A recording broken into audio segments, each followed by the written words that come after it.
Ma belle-mère sourit avec un air suffisant. Tu cuisineras, tu nettoieras et tu serviras. Ce ne sont que 30 personnes. Je remuai lentement mon café et répondis, merveilleux. La maison est à toi. Moi, je serai dans un avion ce jour-là. Je ne suis pas ta servante. Elle resta la bouche ouverte, mais quand la sonnette retentit à Thanksgiving, elle comprit que la vraie surprise ne faisait que commencer. Je m'appelle Sarah et à 31 ans, j'étais devenue invisible dans ma propre maison. Un fantôme qui cuisinait et nettoyait pendant que la famille de mon mari vivait sa vie autour de moi. Quand ma belle-mère appela avec sa douceur habituelle et fausse pour annoncer que je serais l'hôtesse de Thanksgiving pour 30 personnes, quelque chose en moi se brisa enfin. 3 ans à être traitée comme une employée à chaque réunion de famille. 3 ans où mon mari choisissait le confort de sa mère plutôt que ma dignité. 3 ans à disparaître dans la cuisine pendant que les autres riaient à table. Cette fois serait différente. Cette fois, quand j'ai souri et dit « Parfait, mais je ne serai pas là », je le pensais vraiment. Ce qui arriva après changea tout et la vérité qui éclata ce jour-là changea pour toujours l'équilibre du pouvoir dans notre famille. Si tu regardes cette vidéo maintenant, j'aimerais savoir d'où tu viens. Écris-le dans les commentaires ci-dessous. Clique sur le bouton j'aime et abonne-toi pour entendre plus d'histoires sur des relations familiales qui prennent des tournants inattendus. Le soleil du matin passait à travers les stores de la cuisine, projetant des lignes sur le plan de travail pendant que je préparais mécaniquement mon café. La même routine, la même tasse, la même fatigue qui n'avait rien à voir avec le sommeil mais tout à voir avec la vie dans laquelle j'étais tombé sans m'en rendre compte. Je m'appelle Sarah. À 31 ans j'étais devenu quelque chose que je n'aurais jamais imaginé être. Invisible dans ma propre maison, un fantôme qui cuisinait et nettoyait pendant que les vraies personnes vivaient autour de moi. La cafetière gargouilla ses dernières gouttes pendant que je regardais mon reflet dans la porte du micro-ondes. Quand avais-je commencé à avoir l'air si fatigué? Quand l'étincelle dans mes yeux s'était-elle éteinte pour laisser place à cette acceptation sourde? Je connaissais la réponse. Bien sûr, tout avait commencé 3 ans plus tôt quand j'ai dit « Oui, je le veux » à Michael sans me rendre compte que j'épousais aussi sa mère Margaret et son contrôle de faire sur tout ce que son fils touchait, y compris moi. Mon téléphone vibra sur le marbre du plan de travail, avec la sonnerie spéciale que j'avais assignée à Margaret, me faisant raidir les épaules avant même de décrocher. Sa voix sortit du haut-parleur avec cette douceur artificielle qui précédait toujours une exigence.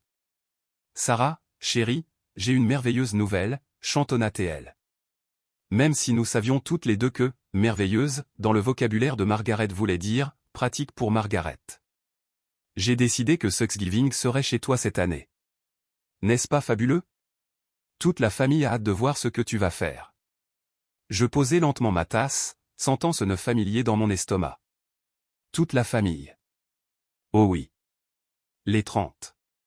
Tu as une maison charmante. Mon fils a bien choisi et il est temps que tu sois l'hôtesse. Je t'enverrai le menu que j'ai prévu. Rien de trop compliqué, juste les 20 plats traditionnels que nous avons toujours. Tu devras commencer les courses cette semaine. Bien sûr, le menu.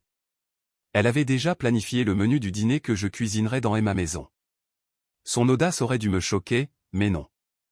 C'était sa façon d'être, foncer dans la vie, écraser ceux qui ne bougeaient pas assez vite. J'ai reçu tout le monde chez moi ces 6 dernières années, continua-t-elle, son ton laissant entendre qu'elle me faisait une faveur énorme. Mais je pense qu'il est temps de passer le flambeau. Tu fais partie de la famille depuis assez longtemps pour gérer ça, non? Gérer ça comme si on me promouvait au poste de servante principale.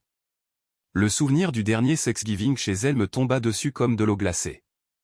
Je m'étais proposé pour aider, pensant naïvement que ça me vaudrait un peu de bonne volonté, et j'avais fini par passer 14 heures dans sa cuisine pendant qu'elle aboyait des ordres et critiquait chaque coupe, chaque garniture, chaque décoration. Quand le dîner fut servi, elle présenta tout comme si c'était son travail alors que moi, j'étais dans un coin, les mains en sang à force de laver la vaisselle, regardant la famille rire et trinquer à son hospitalité. Je m'étais éclipsé dans le garde-manger et j'avais pleuré sur un torchon pendant que 28 personnes savouraient le repas que j'avais préparé en grande partie. L'année précédente n'avait pas été meilleure. Pâques, Noël, le 4 juillet. Chaque fête, la même histoire. Sarah cuisine. Sarah nettoie. Sarah disparaît en arrière-plan pendant que Margaret est au centre de l'attention. Sarah, tu es là. La voix de Margaret se fit plus aiguë. La douceur s'évapora. Oui, je suis là. Bien. Je t'enverrai ce soir la liste des invités et le menu par email. Ah, et assure-toi d'utiliser la belle vaisselle, pas ces bricoles que tu utilises d'habitude. Nous avons une réputation à tenir. La ligne coupa avant que je puisse répondre. Pas que j'attendais une réponse. Margaret ne tenait pas des conversations, elle énonçait des décrets. J'entendis les pas de Michael dans l'escalier, lourd, signe qu'il regardait son téléphone en marchant. Il apparut dans l'encadrement de la porte, déjà habillé pour le travail avec le costume que j'avais repassé hier, son attention divisée entre moi et son écran. « C'était maman ?» demanda-t-il, bien qu'il connaisse la réponse. Qui d'autre appellerait à 7 heures du matin? Elle a décidé que nous serions les hôtes de Thanksgiving. 30 personnes. Il leva les yeux un bref instant, puis retourna à son téléphone. Oh, super. Un peu de vie fera du bien à la maison. Super. 30 personnes. Bien, Michael. C'est dans 3 semaines. Je devrais cuisiner pour 30 personnes, nettoyer toute la maison, décorer. Chérie, tu exagères. Il se servit du café que j'avais préparé sans me regarder. Maman essaie seulement de t'inclure davantage. Elle se plaignait que tu ne t'impliquais pas assez avec la famille et maintenant elle te donne l'occasion de briller. Une occasion de briller. Comme si je passais une audition pour un rôle que je n'avais jamais voulu. De plus, continua-t-il en ajustant sa cravate devant le miroir du couloir, maman est habituée aux grandes fêtes. Elle en organise depuis des décennies. Tu t'en sortiras bien. Peut-être demande-lui quelques conseils. Il m'embrassa sur le front, ce baiser distrait qui voulait dire que la discussion était close, puis il partit. J'ai une réunion tard ce soir. Ne m'attends pas, dors bien. La porte se ferma avec un clic sec, me laissant seul avec le bruit du café qui s'éteignait et le poids de 30 couverts sur mes épaules. Je m'effondrai sur la chaise bancale de la cuisine, celle que Michael promettait toujours de réparer, et posai ma tête dans mes mains. Comment en étais-je arrivé là? Ce n'était pas le mariage que j'avais imaginé. Ce n'était pas la vie que j'avais planifiée. Mon téléphone vibra encore. Un message de ma meilleure amie. Un café. Tu sembles en avoir besoin. Elle savait toujours. D'une façon ou d'une autre, Jeunet savait toujours. 1 heure plus tard, j'étais assise en face d'elle à notre table habituelle dans le petit café du centre-ville, celui qui faisait les meilleurs lattes et qui ne jugeait pas quand tu commandais 3 gâteaux au petit déjeuner. Yen m'écouta pendant que je racontais la conversation du matin. Son expression devenait de plus en plus incrédule. « Laisse-moi voir si j'ai bien compris », dit-elle en reposant sa tasse avec précision. « Ta belle-mère t'a dit d'être l'hôtesse de Thanksgiving pour 30 personnes avec un menu qu'elle choisit elle-même. Et ton mari pense que c'est une chance pour toi de briller. C'est bien ça? Oui. Sarah se pencha vers moi, sa voix baissant dans ce ton sérieux qu'elle prenait quand elle allait dire quelque chose que je devais entendre mais que je n'avais pas envie d'entendre. Pourquoi tu te fais ça à toi-même? Quelle option j'ai? C'est sa mère. Ce sont ta famille. Tu pourrais dire non. Les mots restèrent suspendus entre nous comme une langue étrangère que je n'avais jamais appris à parler. Je ne peux pas simplement dire non à Thanksgiving. Pourquoi pas? Les yeux de Jeunet brillèrent de quelque chose. De la colère, peut-être, ou de la frustration. Qu'est-ce qui pourrait arriver de pire? Qu'il se fâche. Ils te traitent déjà comme une employée. Au moins, s'ils sont fâchés, c'est qu'ils reconnaissent que tu existes. Ce n'est pas si simple. C'est exactement aussi simple. Tu sais quoi? Ne leur dis même pas non, ne le fais tout simplement pas. Je ris, mais cela sonna amer. Vraiment? Ne pas me présenter à Thanksgiving. Ça passera très bien. Je suis sérieuse. Elle attrapa ma main sur la table. Et si tu n'étais tout simplement pas là? Et si tu reprenais ta fête? Et si, pour une fois, tu te choisissais toi-même? L'idée était absurde. Impossible, non. Mais alors que j'étais assise là, sentant la chaleur de la main de mon ami et voyant la protection farouche dans ses yeux, quelque chose changea. Une petite fissure dans le mur que j'avais construit autour de mon acceptation de cette vie. Ils ne me le pardonneront jamais, murmurai-je. Peut-être que ce n'est pas la pire chose, murmura-t-elle en retour. Ce soir-là, je me tenais dans ma chambre, bien que je ne l'ai jamais vraiment ressenti comme mienne, décorée avec les tons neutres que Margaret avait insisté pour dire qu'ils étaient intemporels, et je me regardais dans le miroir en pied. La femme qui me renvoyait mon regard était une étrangère. Quand étais-je devenu cette personne qui acceptait des ordres comme un soldat, qui cuisinait pour des gens qui reconnaissaient à peine son existence, qui s'excusait d'occuper de l'espace dans sa propre maison? La voix de ma mère résonna dans ma mémoire. Ne laisse jamais personne te faire sentir moins que ce que tu es, chérie. Tu n'es le paillasson de personne. Elle m'avait élevée pour être forte, indépendante, pour me défendre. Elle était morte 2 ans avant que je rencontre Michael et parfois je remerciais le ciel qu'elle n'ait jamais vu ce que j'étais devenu. D'autres fois, comme maintenant, je souhaitais désespérément pouvoir l'appeler, entendre sa voix me dire quoi faire. Mais je savais ce qu'elle dirait. Elle dirait exactement ce que Jeunet avait dit, sauf avec des mots plus colorés et probablement quelques expressions choisies sur le caractère de Margaret. Je pris mon journal, une des rares choses dans cette maison qui était vraiment à moi, et j'ouvris une page blanche. Le stylo me semblait lourd dans la main pendant que j'écrivais. Et si je n'étais pas là? Les mots me fixaient, dangereux et excitants. Et si je reprenais ma fête? Et si je me choisissais moi-même? J'écrivis pendant 1 heure, planifiant quelque chose que je n'arrivais pas à croire que j'étais en train de considérer. Mais avec chaque mot, chaque détail, l'idée devenait moins absurde et plus nécessaire. Il ne s'agissait pas de vengeance ou de petite rébellion. Il s'agissait de me rappeler qui j'étais avant de devenir la servante non payée de Margaret et l'épouse invisible de Michael. Plus tard ce soir-là, Michael rentra à la maison alors que je nettoyais après le dîner, un dîner que j'avais mangé seul comme d'habitude. Il desserra sa cravate et prit une bière dans le frigo, s'installant dans son fauteuil inclinable avec la télécommande. « Et, dis-je en testant le terrain. Que penserais-tu si je n'étais pas là pour Thanksgiving ?» Il rit sans quitter la télévision des yeux. « Oui, bien sûr. Où irais-tu? Je suis sérieuse. Et si j'avais d'autres plans cette fois? » Il me regarda, mais son expression était amusée, condescendante. « Chérie, tu n'as pas d'autres plans. En plus, maman deviendrait folle. Tu sais comment elle est avec les fêtes de famille. » Oui, je savais exactement comment elle était. Mais hypothétiquement? Il n'y a pas d'hypothèse. Tu seras l'hôtesse de Thanksgiving. Fin de l'histoire. Il retourna à la télévision, changeant de chaîne avec des clics agressifs.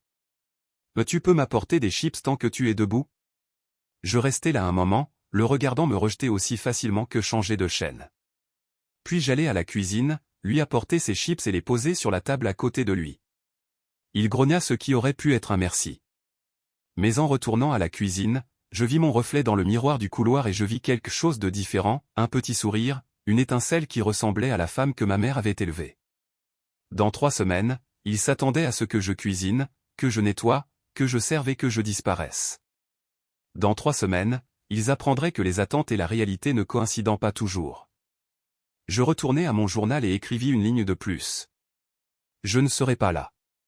Puis je pratiquai à le dire devant le miroir, regardant mon visage se transformer à chaque répétition. La femme fatiguée disparaissait, remplacée par quelqu'un que je reconnaissais d'il y a longtemps, quelqu'un qui connaissait sa valeur. « Mais tu veux que je sois l'hôtesse de Thanksgiving » murmurai-je à mon reflet, en imaginant le visage boudeur de Margaret. « Parfait, mais je ne serai pas là. » Le prochain rassemblement familial était prévu pour le dîner du dimanche chez Margaret. Une torture hebdomadaire déguisée en tradition. Je passai la matinée à choisir ma tenue avec soin. Pas la robe fleurie que Margaret disait toujours me faire paraître douce, mais un blazer noir élégant et un pantalon qui me faisait sentir comme en armure. Michael le remarqua, fronçant les sourcils pendant que je mettais du rouge à lèvres dans la voiture. « On dirait que tu vas à une réunion d'affaires. »« Je teste quelque chose de différent, » dis-je en vérifiant une dernière fois mon reflet. La femme dans le miroir avait l'air prête pour la bataille. La maison de Margaret s'étendait sur 2 acres bien entretenus. Le genre d'endroit qui criait « vieille richesse », même si le père de Michael avait gagné chaque centime en vendant des assurances. Rien que le hall était plus grand que notre salon, dominé par un lustre qui nécessitait un nettoyage professionnel 2 fois par an, un fait que Margaret mentionnait dès qu'elle en avait l'occasion. Les habitués étaient déjà réunis. Le frère de Michael, Tom, et sa femme Ashley, qui avait appris à survivre aux exigences de Margaret en devenant invisible. Sa sœur, Patricia, qui avait hérité du talent de sa mère pour la cruauté, et plusieurs cousins et tantes qui gravitaient autour de Margaret comme des planètes autour d'un soleil particulièrement vindicatif. Sarah, la voix de Margaret coupa les bavardages. Te voilà. Je racontais justement à tout le monde à propos de Thanksgiving. N'est-ce pas excitant? Elle se tenait au centre de son salon, attirant tous les regards, dans un tailleur crème qui coûtait probablement plus que mon budget mensuel de course. La famille s'était disposée autour d'elle comme dans une peinture de la Renaissance, Margaret comme point central, tous les autres simples figurants. Très excitant, intervint Patricia, son sourire aussi tranchant qu'une lame. Sarah va enfin nous montrer ce qu'elle sait faire. Je veux dire, en dehors de ses plats habituels. Elle fit une pause, comme si elle cherchait les mots. Cuisine simple. Quelques cousins ricanèrent. Ashley me lança un regard compatissant, mais ne dit rien. Elle avait appris, comme moi, que parler ne faisait que te mettre une cible dans le dos. Allez, allons, dit Margaret avec une fausse générosité. Je suis sûr que Sarah sera à la hauteur. N'est-ce pas, chérie? Après tout, tu as eu 3 ans pour apprendre comment nous faisons les choses. C'était le moment. Le moment que j'avais répété devant le miroir une 12aine de fois. Je pris une grande respiration, sentis la force de ma mère dans mes os et souris. En réalité, Margaret, à propos de Thanksgiving. Oh oui, je t'ai envoyé le menu par mail. Tu l'as vu? J'y ai ajouté la recette de farce de ma grand-mère. Elle est assez compliquée, mais je suis sûr que si tu suis les instructions. Exactement. Parfait. Je l'interrompis d'une voix calme que je ne ressentais pas vraiment. Mais je ne serai pas là. Je ne suis pas ta servante. La pièce tomba dans le silence. On aurait entendu une épingle tomber sur les sols en marbre italien importé de Margaret. Le visage de Margaret passa par une série d'expressions, confusion, incrédulité, puis ce rire forcé qu'elle utilisait quand elle gagnait du temps pour formuler une réponse. « Oh, Sarah, chantonna-t-elle, toi et ton sens de l'humour, même s'il est un peu déplacé, tu ne crois pas? » Je ne plaisante pas. Je soutins son regard, ferme comme un phare. Je ne cuisinerai pas le dîner de Thanksgiving. Je ne servirai pas 30 personnes. Je ne serai pas là. La bouche de Patricia s'ouvrit. Tom s'étrangla avec son whisky. Même les cousins arrêtèrent leur conversation parallèle pour regarder.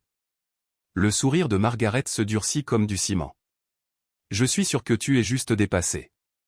C'est compréhensible. Peut-être que Patricia pourrait t'aider pour les courses. Je ne suis pas dépassé. J'en ai fini. Les mots résonnèrent, clairs et définitifs. Michael, qui était à l'autre bout de la pièce à parler golf avec Tom, remarqua enfin la tension. Il accourut, le visage rougi. Que se passe-t-il? Ta femme, dit Margaret, sa voix dégoulinant de venin déguisé en inquiétude, doit être en train de faire une sorte d'épisode. J'ai de la clarté, corrigez-je. Je ne serai pas l'hôtesse de Thanksgiving. Trouvez un autre endroit. Michael me saisit par le bras. Pas assez fort pour faire mal, mais assez ferme pour montrer sa panique. Je peux te parler en privé? Il me traîna presque jusqu'au bureau de Margaret, ferma la porte derrière nous avec une colère à peine contenue. Qu'est-ce que tu fais, Sarah? Tu viens d'humilier ma mère devant tout le monde. Elle s'est humiliée elle-même en supposant que je céderais à ses exigences. Des exigences. Elle t'inclut. C'est ce que tu voulais, non? Faire partie de la famille. Je ris, et ça a dû sonner dérangé, car il recula d'un pas. Faire partie de la famille, Michael? Je suis l'employé. Je suis celle qui cuisine pendant que tous les autres mangent. Je suis celle qui nettoie pendant que tous les autres se détendent. Ta mère ne veut pas que je fasse partie de la famille, elle veut que je serve la famille. Tu es dramatique. Je le suis. C'était quand, la dernière fois que ta mère m'a demandé des nouvelles de mon travail? De mes intérêts? Quand quelqu'un ici m'a parlé d'autre chose que de ce que je pouvais faire pour eux. Il se passa la main dans les cheveux, ce geste qu'il faisait quand la réalité menaçait de percer sa bulle de déni. Écoute, excuse-toi juste. Dis que tu es stressé par le travail ou un truc comme ça. On va arranger ça. Non, Michael. J'en ai fini d'arranger les choses. J'en ai fini de faire semblant que tout ça est normal. J'en ai fini d'être invisible dans ma propre vie. Tu ferais mieux d'arranger ça, dit-il d'une voix basse et menaçante comme je ne l'avais jamais entendu. C'est ma famille et je suis ta femme ou ça ne compte pas? Il ne répondit pas. Il sortit simplement, furieux, me laissant seul dans le bureau de Margaret, entouré de photos de réunions de famille où je n'apparaissais pas. Je pris un moment pour me reprendre, puis je retournai au salon. La conversation s'arrêta dès que j'apparus. « Tout est réglé ?» demanda Margaret, sur un ton qui supposait qu'elle attendait ma capitulation. « Oui » dis-je simplement. « Je ferai un voyage pendant Thanksgiving. Vous devrez prendre d'autres dispositions. » Puis je sortis, laissant Michael donner des excuses ou pas. Je m'en fichais désormais. Le lendemain matin, j'ouvris mon ordinateur portable et je commençai à chercher des locations de cabanes. Je voulais quelque chose de reculé, tranquille, tout l'opposé du cirque de Thanksgiving de Margaret. Je le trouvai à la 3e page de résultats. Une modeste cabane au lac Serenity, à 2 heures au nord, entourée de rien d'autre que d'arbres et d'eau. Les photos montraient une cheminée en pierre, une terrasse avec vue sur le lac et, surtout, une solitude bénie. Je la réservai pour 5 jours, du mercredi au dimanche. L'email de confirmation ressemblait à la liberté au format numérique, mais je n'avais pas fini. Si j'allais brûler ce pont, autant ajouter quelques feux d'artifice. J'appelai Mason Blanc, la société de catering haut de gamme de la ville, et j'organisai un dîner complet de Thanksgiving pour 30 personnes livré à notre adresse le jeudi à midi. Dinde, accompagnement, dessert, tout ce qu'exigeait le menu de Margaret et plus encore. Le prix me fit frissonner jusqu'à ce que je me rappelle l'héritage de mon père, sur mon compte séparé, celui dont Michael n'avait même pas connaissance. « Souhaitez-vous que nous incluions l'installation et le service ?» demanda la voix aimable au téléphone. « Non, seulement la livraison. Ils se serviront eux-mêmes. » Je pouvais presque entendre l'indignation de Margaret à l'idée de se servir une nourriture cuisinée par quelqu'un d'autre. Cette pensée me fit sourire. Ensuite, j'appelai mon amie avocate Diana, qui avait été ma coloc à la fac et connaissait ma situation mieux que la plupart. « J'ai besoin d'un service » dis-je. Une livraison le jour de Thanksgiving. Ça a l'air intéressant. Quel genre de livraison? Tu te souviens des documents sur la maison?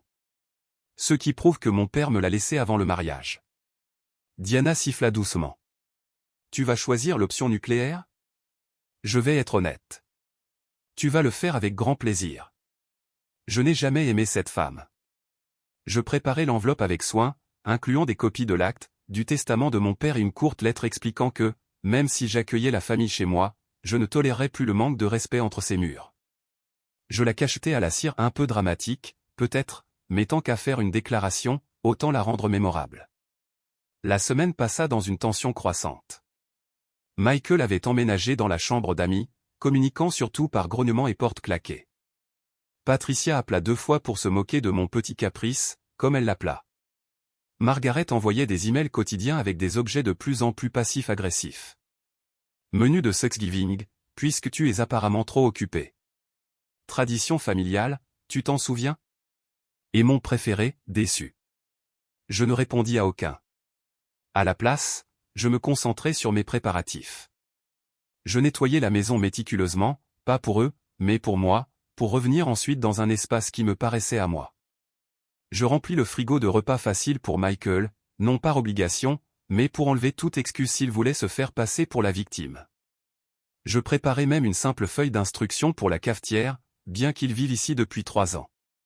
Le mardi soir, je fis ma valise avec le soin qu'on réserve d'habitude aux vacances exotiques, des livres que je voulais lire, le vin cher que je gardais, des vêtements confortables que Margaret qualifierait de négligés, et mon journal, devenu mon confident pendant tout ce chemin. Michael rentra tard, comme chaque soir depuis la confrontation du dimanche. Il resta sur le pas de la porte de la chambre à me regarder plier un pull.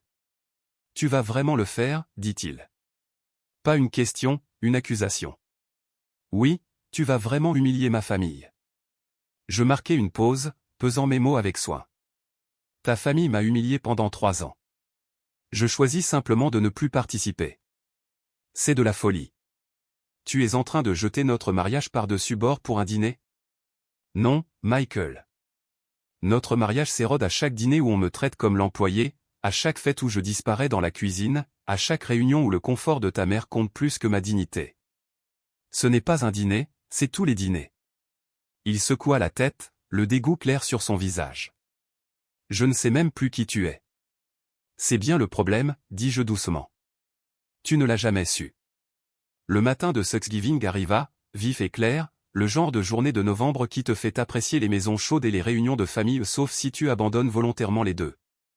Je me réveillais à 5 heures, non pas par nervosité, mais par une étrange émotion. Mes valises étaient déjà dans la voiture, cachées dans le garage pour que Michael ne les voie pas. Il dormait encore dans la chambre d'amis, étant rentré bien après minuit. Je soupçonnais qu'il avait passé la soirée chez sa mère à élaborer une stratégie pour gérer ma rébellion. Je fis du café en silence, savourant ma dernière matinée dans ma cuisine avant que tout ne change. La maison semblait différente d'une certaine façon, comme si elle savait que quelque chose de monumental allait arriver. Ou peut-être que c'était juste moi, projetant mon anticipation sur des murs familiers. À 6h30, j'entendis l'alarme de Michael. Ses pas étaient lourds, irrités, quand il se dirigea vers la salle de bain. Il me restait une dernière tâche à accomplir. La note était simple, écrite sur le carton crème que j'avais acheté spécialement pour ça. Michael et famille, profitez de votre Thanksgiving. La maison est propre, le café est prêt et j'ai organisé une surprise pour vous tous.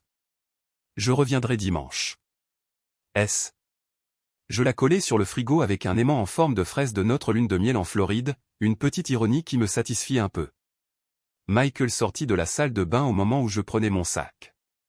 Il me regarda avec un mélange d'incrédulité et de colère. Tu pars vraiment? Je t'ai dit que je le ferais. Ma mère sera ici à 10 heures pour commencer à cuisiner. Alors, elle fera mieux d'apporter les ingrédients. Son visage devint rouge. C'est puéril. Tu agis comme une enfant qui fait un caprice. Je passai mon sac sur l'épaule et le regardai une dernière fois. Les enfants font des caprices quand ils n'obtiennent pas ce qu'ils veulent. Les adultes posent des limites quand on les maltraite. Apprends la différence.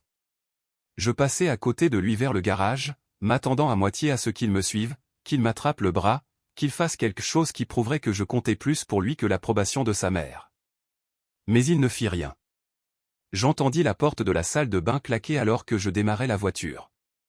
Le trajet vers le lac Serenity était magnifique. Les routes étaient presque vides, probablement parce que tout le monde préparait son propre drame familial. Je m'arrêtai dans un petit village à mi-chemin, achetant du café frais et des pâtisseries dans une boulangerie qui venait juste d'ouvrir pour la fête. La propriétaire, une vieille dame avec de la farine dans les cheveux, me souhaita un joyeux Thanksgiving. « Tu le passes avec la famille ?» demanda-t-elle joyeusement. « Je le passe avec moi-même » répondis-je. Elle sourit avec complicité. « Parfois, c'est la meilleure compagnie. » J'arrivai à la cabane à 9 heures, juste au moment où le soleil réchauffait complètement le lac. C'était encore mieux que sur les photos. Rustique mais confortable, avec une cuisine tout équipée que je n'avais pas l'intention d'utiliser sauf pour faire du café et chauffer de la soupe. La cheminée était déjà prête avec du bois, attendant une allumette. La terrasse donnait sur une eau si calme qu'elle ressemblait à un miroir. Je rentrai mes valises, branchai mon téléphone au chargeur puis fis quelque chose que j'attendais depuis toute la semaine. J'ouvris l'application de la caméra de sécurité. Nous avions installé des caméras après un cambriolage dans le quartier l'année dernière. Michael ne savait pas que j'avais encore l'application sur mon téléphone. Il ne savait pas que je pouvais voir la porte d'entrée, le salon et la cuisine de n'importe où avec du réseau. Je l'avais testé en début de semaine pour être sûr que tout fonctionnait. Je posai mon téléphone sur la table basse, me servis un verre de vin. Oui, à 9 heures du matin. C'était ma fête et je m'installais pour regarder le spectacle. Exactement à 10 heures, la Lexus de Margaret entra dans l'allée. Elle en sortit avec ce qui semblait être une nouvelle tenue, clairement habillée pour impressionner la famille avec ses talents d'hôtesse. Michael l'accueillit à la porte et je le vis gesticuler frénétiquement, probablement en train d'expliquer mon absence. Elle passa devant lui dans la maison et je changeai sur la caméra de la cuisine juste à temps pour la voir découvrir la note. Son visage était une œuvre d'art d'émotion, confusion, rage, incrédulité, puis pure fureur. Elle arracha la note du frigo et l'agita devant Michael, qui ressemblait à un enfant grondé. Patricia arriva ensuite avec son mari, puis Tom et Ashley, puis les cousins en vagues successives. Chaque arrivée incitait Margaret à raconter encore l'histoire. Ses gestes devenaient plus dramatiques à chaque fois. Je ne pouvais pas entendre les mots, mais ce n'était pas nécessaire. Le langage corporel disait tout. À 11 heures, les 30 invités étaient arrivés. La caméra de la cuisine montrait Margaret ouvrant et fermant des placards, ne trouvant que de la vaisselle quotidienne et des ingrédients de base. Quelqu'un, probablement Ashley béni soit-elle sembla suggérer de commander à manger, mais l'expression de Margaret balaya aussitôt l'idée. Le chaos prenait forme magnifiquement. Les cousins restaient debout maladroitement. Les enfants se plaignaient de faim et Michael avait l'air de vouloir disparaître. Margaret fixait sans arrêt son téléphone, probablement en train de m'appeler, alors que mon portable restait silencieux sur la table basse. À 11h45, j'ouvris un livre et réussis même à lire quelques pages avant qu'une notification de mon application ne s'affiche. Mouvement à la porte d'entrée. J'ouvris la vidéo pour voir 2 camionnettes de traiteurs arriver. La sonnette retentit et Michael répondit, sa confusion évidente même à travers l'image granuleuse de la caméra. L'équipe entra et commença à décharger des plateaux chauds, les portant dans la maison avec une efficacité rodée. La caméra du salon montra les visages stupéfaits de la famille pendant que les serveurs installaient un festin complet de Thanksgiving sur la table de la salle à manger que j'avais dégagée la veille. Dinde déjà découpée et prête, accompagnement dans de jolis plats de service, tartes et desserts disposés sur les beaux plateaux en argent de Margaret que j'avais laissés bien en vue exprès. Margaret trouva la facture. Bien sûr, les traiteurs en laissent toujours une. Elle la fixa, puis regarda la nourriture, puis Michael, qui leva les mains en signe d'évidente confusion. Les cousins, ignorant du drame complet et sûrement affamés, commencèrent à se servir. Un des enfants applaudit, excité devant les desserts. Même Tom esquissa un sourire en donnant un coup de coude à Ashley et en lui montrant le banquet impressionnant. Mais Margaret resta figée, la facture à la main, toute sa mise en scène interrompue. Elle avait voulu me peindre comme la belle-fille égoïste qui avait abandonné la famille à Thanksgiving. À la place, j'avais fourni un festin dont elle ne pouvait pas s'attribuer le mérite, qu'elle ne pouvait pas contrôler, qu'elle ne pouvait pas critiquer. Patricia tenta de sauver la face en gesticulant vers la nourriture avec mépris, sûrement en lançant un commentaire sarcastique sur le fait que c'était acheté et pas fait maison. Mais même elle ne pouvait nier la qualité. C'était chez ce même traiteur que Margaret commandait la nourriture pour les événements qu'elle jugeait trop importants pour la cuisine de qui que ce soit d'autre. Je les regardais manger dans un silence confus un moment. Puis je fermai l'application et sortis sur la terrasse. Le lac s'étendait devant moi, paisible et indifférent au drame humain. J'avais apporté un sandwich de la boulangerie et je le mangeais lentement, savourant chaque bouchée choisie par moi, au moment que j'avais décidé. Mon téléphone vibra à répétition. 17 appels manqués de Michael, 12 de Margaret, plusieurs SMS que je ne pris pas la peine de lire. Mais un numéro attira mon attention, Ashley. Son message était simple. C'était magnifique. Merci pour le repas et pour le spectacle. Je souris et effaçai toute la conversation. Aucune preuve, aucune trace. Alors que le soleil commençait à descendre, peignant le lac de doré et d'orange, je pensais à ce qui se passait à la maison. Il parlait de moi pendant le repas que j'avais fourni. Margaret devait sûrement inventer une histoire sur mon état mental, mon égoïsme, mon incapacité à gérer de simples responsabilités familiales. Qu'elle le fasse, que tout le monde parle. Il mangeait de la nourriture que j'avais payée, dans une maison que je possédais, pendant que j'étais assise au bord d'un lac, comprenant enfin ce que ma mère avait essayé de m'apprendre. Le respect de soi n'est pas de l'égoïsme. C'est nécessaire. Je levai mon verre de vin vers le soleil couchant, à la mémoire de ma mère, et à la femme que je redevenais. Joyeux Thanksgiving, murmurai-je au lac, et pour la première fois en 3 ans, je le pensais vraiment. De retour à la maison, comme je l'apprendrai plus tard grâce à Ashley, le repas était devenu un chaos gênant. Margaret avait essayé d'affirmer qu'elle avait commandé le traiteur comme une surprise, mais la facture à mon nom avait révélé le mensonge. Certains parents louèrent la nourriture. D'autres demandèrent pourquoi je n'étais pas là. Et quelques-uns, les plus observateurs, commencèrent à relier des années d'observation sur la façon dont on m'avait traité. Apparemment, Michael avait bu trop de vin et avait fini par se disputer en criant avec Tom au sujet de la loyauté et des valeurs familiales. Tom répondit en demandant pourquoi Michael laissait sa mère traiter sa femme comme une employée. Le mari de Patricia, d'habitude silencieux aux réunions, demanda franchement pourquoi tout le monde faisait semblant que tout cela était normal, ce qui fit éclater Patricia en larmes de colère. Les enfants, inconscients du drame des adultes, déclarèrent que c'était le meilleur Thanksgiving de leur vie parce que personne ne les avait fait attendre pour manger et qu'il y avait 3 sortes de tartes. Quand la nuit tomba sur le lac Serenity, j'allumai un feu dans la cheminée de la cabane et j'ouvris mon journal. Le lendemain apporterait des conséquences, des confrontations, des ultimatums, mais ce soir-là, pour la première fois depuis des années, je me sentais moi-même. Pas l'épouse de Michael, pas la chef personnelle de Margaret, pas la femme invisible dans le coin. Juste Sarah. Et c'était suffisant. C'était tout. Le matin après Thanksgiving arriva avec du brouillard couvrant le lac Serenity, transformant le monde en une aquarelle de gris et d'argent. J'avais mieux dormi que depuis des mois, me réveillant naturellement, sans alarme et sans l'angoisse de ce que Margaret pourrait exiger ce jour-là. Mon téléphone avait enfin cessé de vibrer vers minuit. 63 appels manqués au total, 48 messages et 12 messages vocaux que je n'avais aucune intention d'écouter. Le silence était un luxe dont j'avais oublié l'existence. Je fis du café dans la petite cuisine de la cabane et l'emportai sur la terrasse, enveloppé dans une couverture trouvée dans le placard. Le lac était invisible dans le brouillard, mais je pouvais l'entendre lécher doucement la rive, un rythme qui correspondait au battement enfin stable de mon cœur. À 9 heures, j'ouvris encore l'application de sécurité sur mon téléphone. La maison était vide, sauf Michael, assis à la table de la cuisine, la tête entre les mains, entouré de boîtes de restes du traiteur. Il avait mauvaise mine, mal rasé, encore avec les vêtements de la veille, l'image d'un homme dont le monde avait changé sans son accord. Je fermai l'application et ouvris mon ordinateur à la place, curieuse des répercussions sur les réseaux sociaux. Margaret tenait une présence Facebook très soignée, et plusieurs membres de la famille publiaient souvent des moments des réunions familiales. Patricia avait posté la première à 23 heures, le soir de Thanksgiving.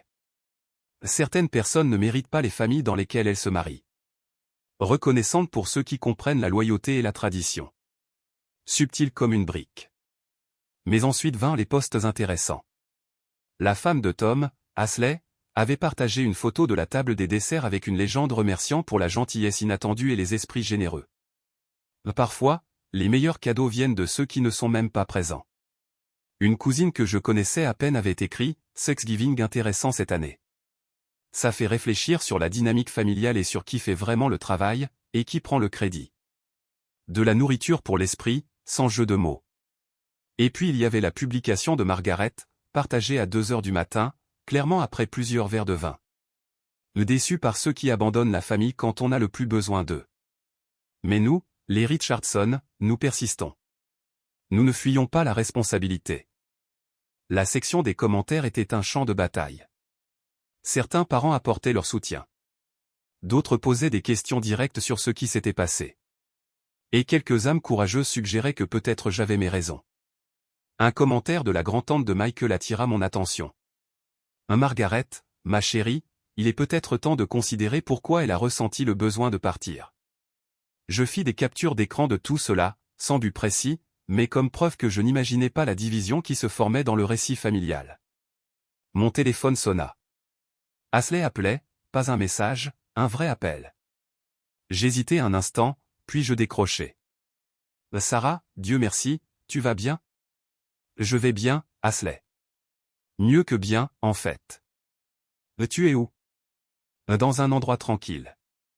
C'était comment, après le dîner? Ashley rit, mais son rire sonnait étrange. Mauvais. Margaret a essayé d'être au centre comme d'habitude, mais les gens demandaient sans arrêt où tu étais. Puis quelqu'un a fait remarquer que tu avais payé toute la nourriture et elle a perdu le contrôle. Elle a commencé à râler sur les femmes ingrates qui ne comprennent pas les valeurs familiales. Ça lui ressemble, mais voilà le truc. Tout le monde n'était pas d'accord avec elle. Tom, en fait, t'a défendu. Il a dit qu'il t'avait vu travailler jusqu'à l'épuisement à chaque réunion pendant que nous autres étions assis. Margaret l'a traité de traître. Tom m'a défendu. Je ne pus cacher ma surprise. Tom m'avait toujours semblé aussi sous le contrôle de Margaret que Michael. Quelque chose a changé hier, Sarah. Le masque est tombé, et les gens ont vu comment les choses sont vraiment.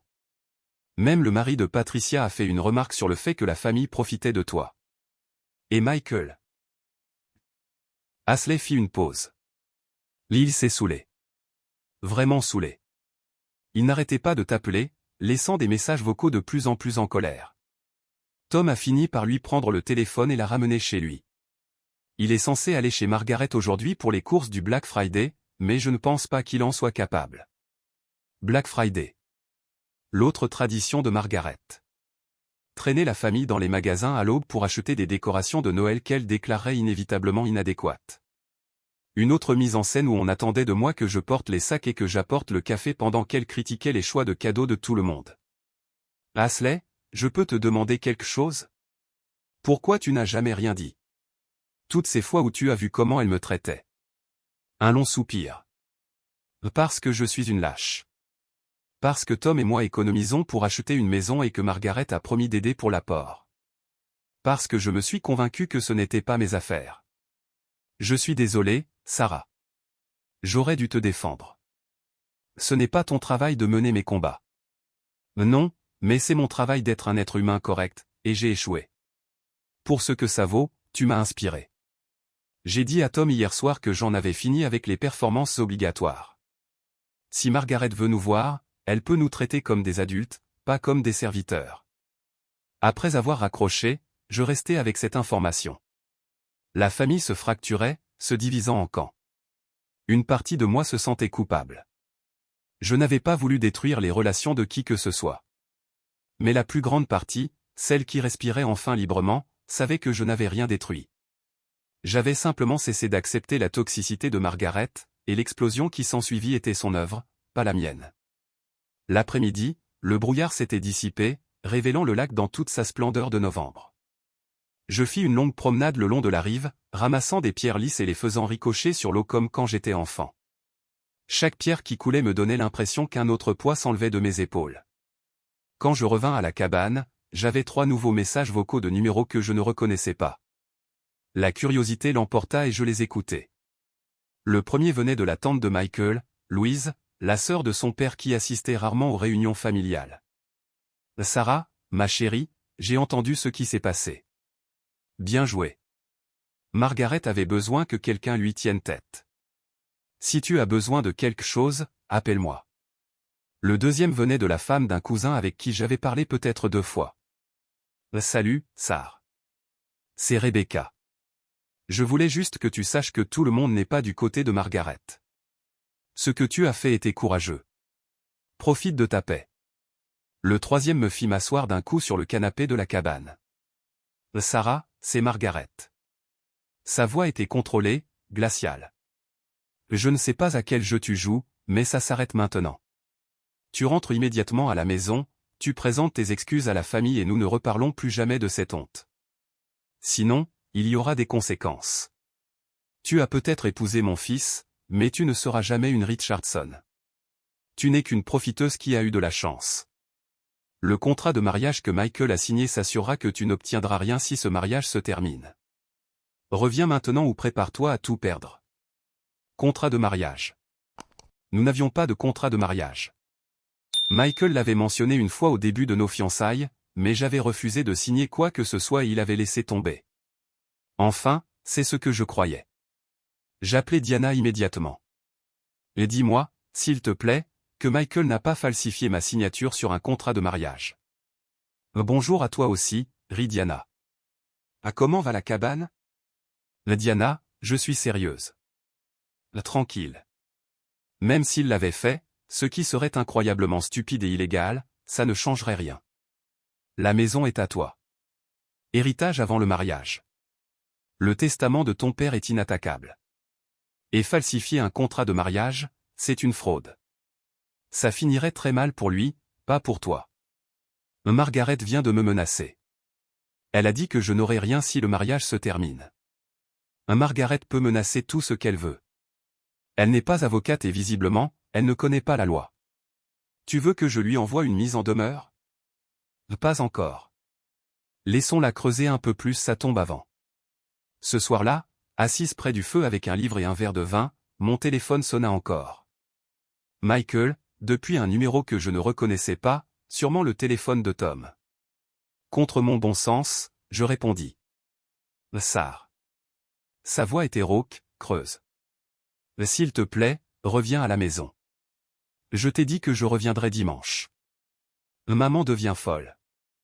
Elle appelle des avocats, elle parle de te faire interner, disant que tu fais une crise mentale. Je ris. Je ris vraiment. Quel essai.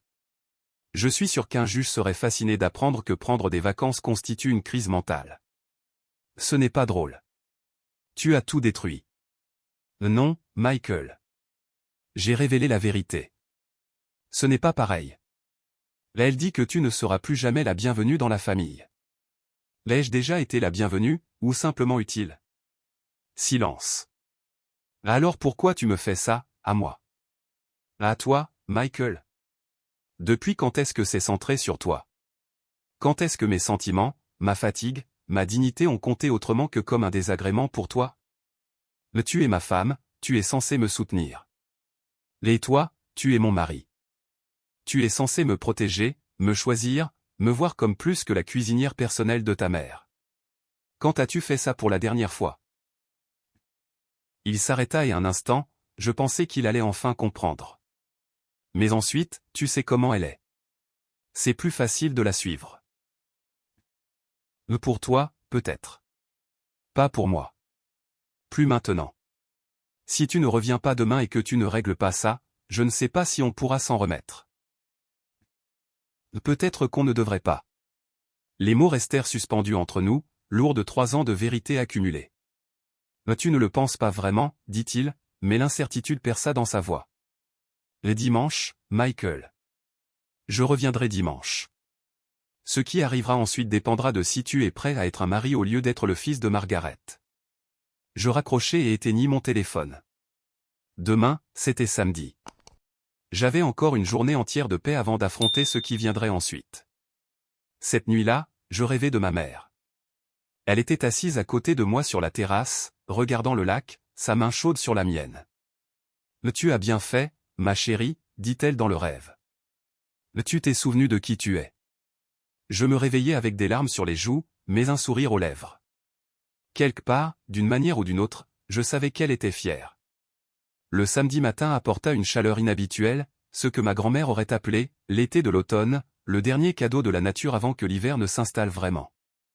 J'emportai mon café sur la terrasse, cette fois sans couverture, et regardai le soleil peindre le lac de tons d'or et de turquoise. À 9 heures précises, mon téléphone vibra avec un message de Diana. Enveloppe livrée chez Margaret. Michael a signé la réception. Prépare-toi. J'avais presque oublié l'enveloppe dans le tumulte des 2 derniers jours. Les documents prouvant ma propriété de la maison, la lettre posant mes limites, la bombe qui allait complètement changer la dynamique de pouvoir. J'allumai l'application de sécurité. Je devais voir comment cela allait se dérouler. La caméra de la cuisine montrait Michael à la table, l'enveloppe encore fermée devant lui. Il parlait au téléphone en gesticulant, sûrement avec sa mère. Après quelques minutes, il raccrocha et regarda l'enveloppe comme si elle pouvait le mordre. Enfin, il l'ouvrit. Je vis son visage changer pendant qu'il lisait. D'abord de la confusion, puis de l'incrédulité, puis ce qui ressemblait à de la panique.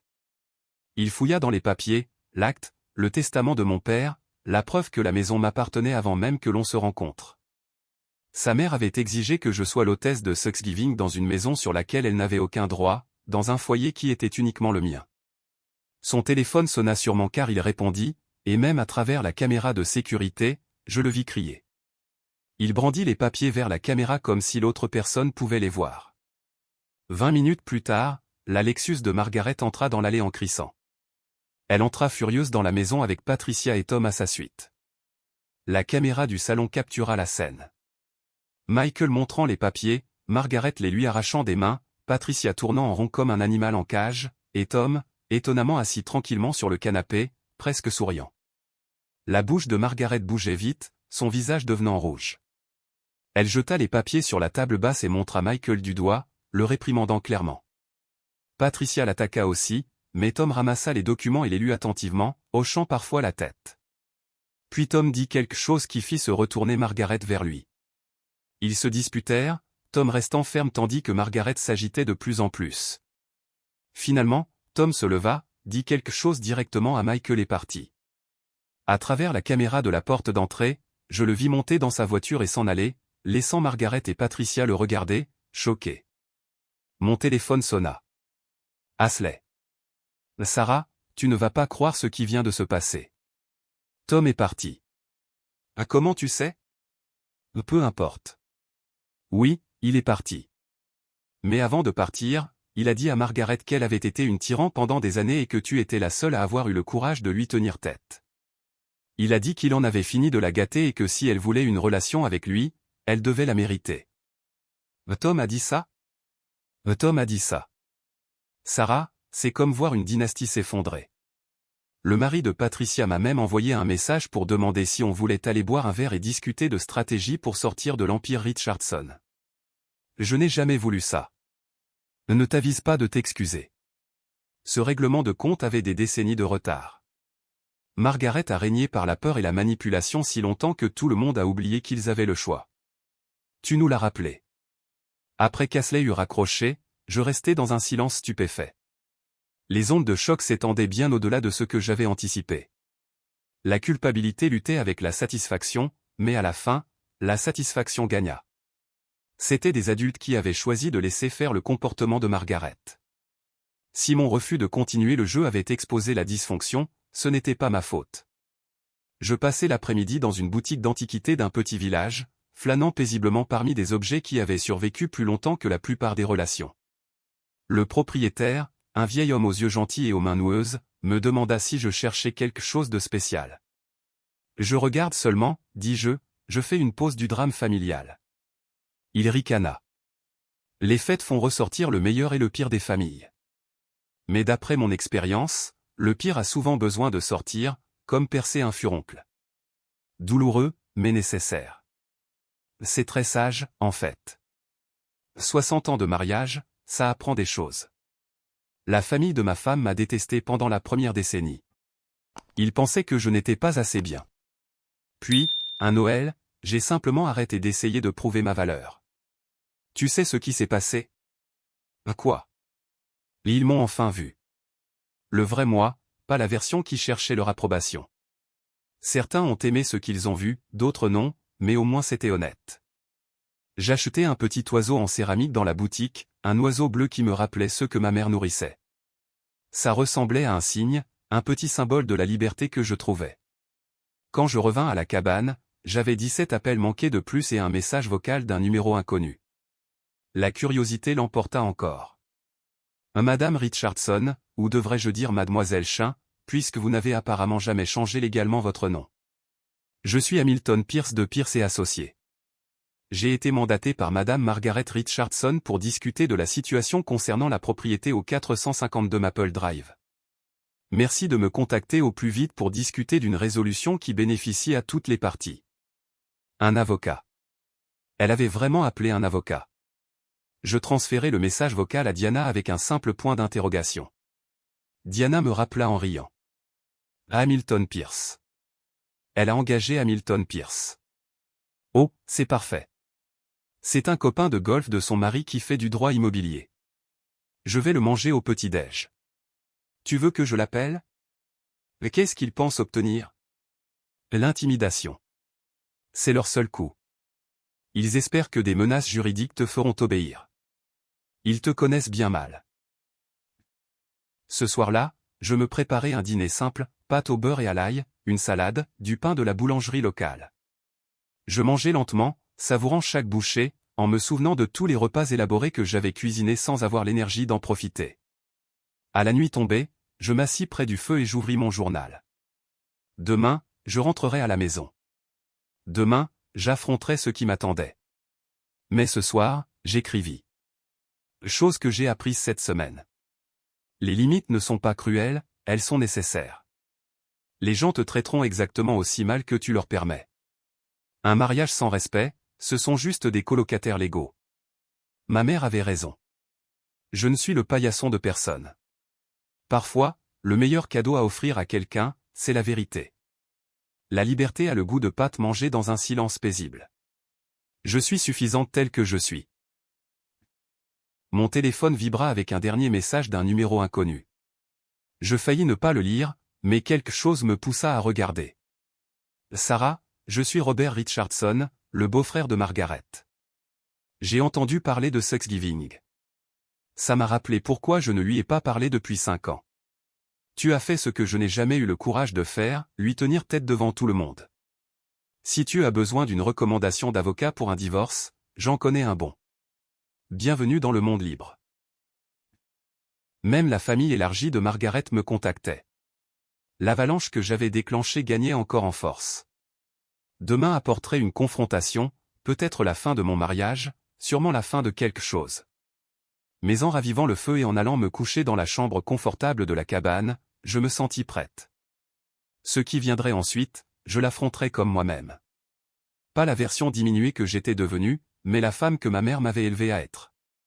Le dimanche arriva avec la pluie, une bruine constante qui rendait le monde doux et gris. Une météo appropriée pour ce qui ressemblait à des funérailles, la mort de celle que j'avais été ces 3 dernières années. Je fis mes bagages lentement, avec soin, traitant chaque objet comme s'il comptait. Les vêtements qui me faisaient me sentir moi, les livres qui m'avaient tenu compagnie, le journal témoin de ma transformation. J'enveloppais l'oiseau en céramique bleue dans du papier de soie et le rangeai en sécurité dans mon sac, mon talisman pour la suite. Le trajet du retour fut méditatif, la pluie créant un cocon autour de ma voiture. Je ne mis pas de musique, je n'avais pas besoin de distraction. Mes pensées étaient claires, ma résolution solide. Quoi que m'attende à la maison, j'étais prête. J'entrai dans le garage exactement à 14 heures. La voiture de Michael était là. Bien sûr. Je me demandais s'il avait attendu près de la fenêtre comme un chien espérant le retour de son maître. Cette pensée aurait dû me rendre triste, mais elle me fatigua seulement. La maison semblait différente quand j'entrais. Ou peut-être que c'était moi qui me sentais différente dedans. La cuisine était propre, suspectement propre. Michael avait engagé quelqu'un, ou Margaret avait envoyé Patricia remettre de l'ordre pour effacer les traces du chaos de Thanksgiving. Sar. La voix de Michael venait du salon. Ni en colère, ni suppliante, vaincue. Je le trouvais sur le canapé, paraissant plus petit, d'une certaine façon. Il s'était rasé, changé, avait fait un effort, mais ses yeux étaient creux, bordés de cette fatigue qui vient d'une révélation forcée. « Tu es revenu, dit-il, inutilement. J'avais dit que je le ferais. » Nous nous regardâmes au-dessus de la table basse où le contenu de l'enveloppe était étalé comme des preuves à un procès. « Pourquoi ne m'as-tu pas parlé de la maison ?» demanda-t-il enfin. « Quand l'aurais-je fait ? Quand toi et ta mère redécoriez sans me demander. Quand elle critiquait mes rideaux dans ma maison.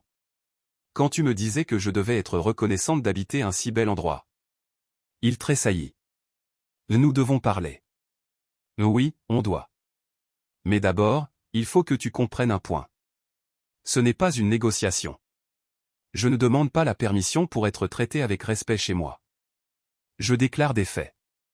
Cette maison est à moi. Mes limites ne sont pas négociables. Ta mère n'est plus la bienvenue ici à moins qu'elle puisse me traiter d'égal à égal. Et toi, tu dois décider si tu es mon mari ou son fils, parce que tu ne peux plus être les deux. Ce n'est pas juste. Juste ? Je ris, sans humour. C'était juste quand j'ai passé 14 heures à cuisiner le dernier Thanksgiving pendant que vous étiez assis à boire du vin. C'était juste quand ta mère m'a appelé l'employé au mariage de ton cousin. C'était juste quand tu m'as dit que j'exagérais chaque fois que j'ai essayé de te dire à quel point j'étais mal. C'est ma mère et je suis ta femme. Ou je l'étais. Je ne sais pas ce qu'on est maintenant. La sonnette retentit avant que je puisse répondre. Nous nous figeâmes tous les deux.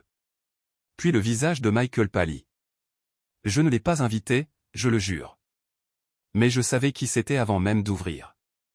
Margaret était sur MON Porsche. Oui, mon Porsche. Elle semblait avoir vieilli de 5 ans en 3 jours. Patricia l'escortait, mais quelque chose avait changé dans sa posture, moins sûre, plus incertaine. Nous devons parler, annonça Margaret en essayant de passer à côté de moi pour entrer. Je ne bougeais pas. Non, nous ne devons pas. Pardon ? J'ai dit non. Ceci est ma maison et tu n'es pas la bienvenue ici. Son visage passa par sa gamme habituelle d'émotions, pour s'arrêter sur une colère indignée. Comment oses-tu ? J'ose parce que c'est ma propriété et que c'est moi qui décide qui entre. Tu peux dire ce que tu as à dire depuis le seuil. Patricia commença à parler, mais Margaret leva la main pour la faire taire. Elles restèrent sous la pluie, se trempant de plus en plus, tandis que moi je restais sèche sur le seuil. Le changement de pouvoir était si évident que même Margaret ne pouvait pas le nier. Tu as détruit cette famille, siffla-t-elle. Non, j'ai révélé ce qu'est vraiment cette famille. Il y a une différence. Tu as manipulé mon fils. Ton fils est un homme adulte qui a choisi sa mère au lieu de sa femme à chaque occasion. Ce n'est pas de la manipulation, c'est de la déception. Michael apparut derrière moi. Maman. Par simplement. La surprise de Margaret était presque comique. Tu prends son parti? Il ne devrait pas y avoir de camp. La voix de Michael se brisa. Mais toi, tu les as créés. Tu les crées depuis des années et j'ai été trop lâche pour t'arrêter. C'était la chose la plus honnête que je l'avais entendu dire depuis des mois. La bouche de Margaret s'ouvrit et se ferma comme un poisson hors de l'eau. Patricia tira son bras. Maman, partons. Ça n'aide pas. Mais Margaret avait encore une carte à jouer. Si tu poursuis cette rébellion, tu ne reverras jamais cette famille. Pas de fête, pas d'anniversaire, pas de soutien quand tu en auras besoin. Tu seras seul. Je pensais au message de Tom, d'Ashley, de tante et cousin, et même du beau-frère de Margaret. Je ne serai pas seul. Je serai simplement libre de toi. Elle se retourna et repartit vers sa voiture, Patricia courant derrière elle. Pendant qu'elle s'éloignait, Michael et moi restâmes sur le seuil sans savoir quoi dire. Finalement, il parla. J'ai reçu un appel de Tom. Tu veux savoir si on accepterait d'accueillir Noël? Juste lui, Ashley et quelques cousins qui sont, selon ses mots, dans l'équipe Sarah. Il y a une équipe Sarah. Là apparemment. Même la tante l'y a appelé. Elle a dit qu'elle attendait depuis 40 ans que quelqu'un remette Margaret à sa place. Nous sommes rentrés, assis aux extrémités opposées du canapé comme des étrangers en train de négocier un traité. J'ai besoin que tu saches, dis-je avec prudence, que je ne suis pas sûr que notre mariage puisse survivre à ça. Trop de choses se sont passées. Trop a été révélé. Je sais. Sa voix était faible. Je sais que je t'ai laissé tomber. Je le vois maintenant. Chaque fois que j'ai choisi la facilité, j'ai choisi ses sentiments au lieu des tiens. Je t'ai laissé tomber. Le voir maintenant n'efface pas 3 ans de mépris. Non, ça ne les efface pas. Mais peut-être que ça pourrait être un début. Si tu es prête, j'aimerais essayer. Essayer pour de vrai. Thérapie, limite avec ma mère, tout. Je veux être le mari que tu mérites, pas le fils qu'elle a élevé. J'étudiais son visage, cherchant l'homme dont j'étais tombé amoureuse avant que l'influence de Margaret ne nous ait déformés tous les deux d'une manière que nous ne reconnaissions plus. J'ai besoin de temps, dis-je finalement, et d'espace. Je resterai dans la chambre principale. Tu peux avoir la chambre d'amis. On essaiera la thérapie, mais je ne fais pas de promesses. Et ta mère a l'interdiction d'entrer dans cette maison tant qu'elle n'aura pas présenté des excuses sincères. Pas à toi, pas par ton intermédiaire, mais directement à moi. Ça pourrait prendre une éternité. Alors ça prendra une éternité. Il acquiesça lentement. Et pour Noël? On verra.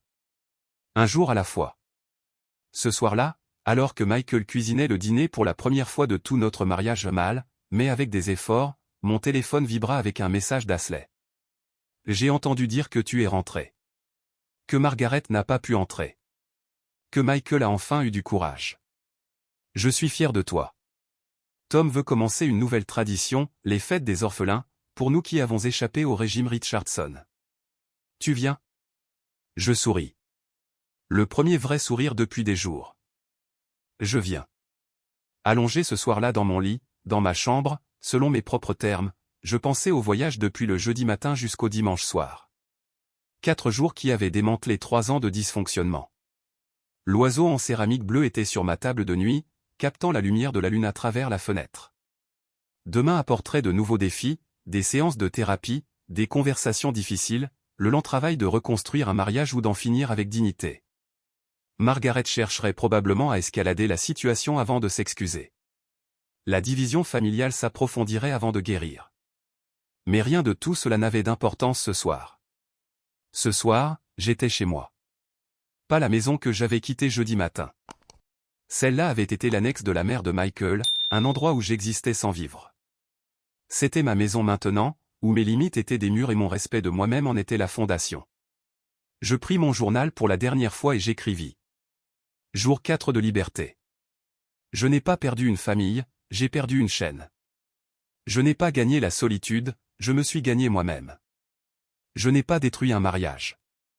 j'ai révélé ce qu'il était vraiment. Et s'il ne peut pas survivre à la vérité, il ne mérite pas d'exister. Ma mère serait fière. Je suis fier. Pour la première fois en 3 ans, je suis suffisante. Je l'ai toujours été. La pluie avait cessé, laissant le monde propre. Par la fenêtre, je voyais des étoiles apparaître entre les nuages. Demain arriverait avec toutes ses complications, mais ce soir j'étais libre. Je refermai le journal et éteignis la lumière. Dans l'obscurité, je murmurai les mots que j'avais eu peur de dire pendant si longtemps. Je me choisis moi. Et pour la première fois en 3 ans, c'était exactement le bon choix. As-tu déjà gardé le silence pendant qu'on te manquait de respect, juste pour préserver la paix?